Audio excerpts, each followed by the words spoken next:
Hello, this is Eric Kaiser, CEO of the Remy Companies here in New York City. So this week I'm out with a developer, very nice guy from New Jersey, builds for sale housing and has a lot of developments in construction in the pipeline right now. And I asked him, how's it going? And he said, well, it's not going so great. It's not an easy market and, it's tough. I said, how are you doing with your lender? And he says, well, we know the loans are going to come due, so if we, write them a check and buy down the loan a little bit, they'll extend it for us. I said, that's okay. I said, so no issues yet? And he said, no, nothing really. I said, okay. Well, that's a disaster just waiting to happen, and I'll tell you why. This market has obviously wedged a big gap between the interests of the developers and the interests of the bank. And the bank, the relationship you have with the bank if you're a developer, is not a real relationship anymore.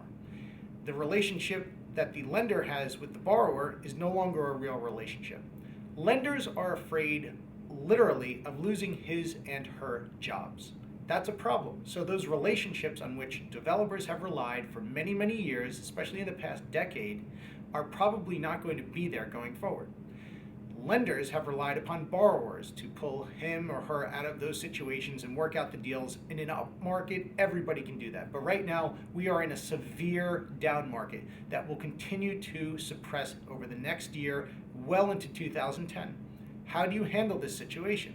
Well, what you should be doing, if you are a lender, is going to the borrower very early and trying to figure out a workout plan, because it will end up in workout.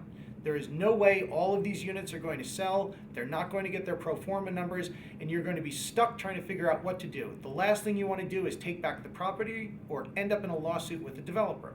If you are a developer, you need to stop right now, go to your bank, and address the issue. If you address the issue now, you will get somewhere. If you address it later when there's more pressure on the deal, you are absolutely guaranteed to have issues with your lender. They will look to reserve all of their rights against you because they want to protect the property value. That is going to be a major problem.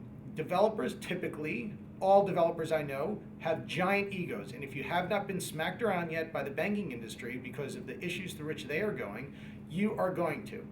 And when you get there, you're probably going to be a little bit more humble. So if you can accelerate that process and get to the point where you can sit down and say, look, we realize there's an issue here, we may have an issue, and we want to avoid it.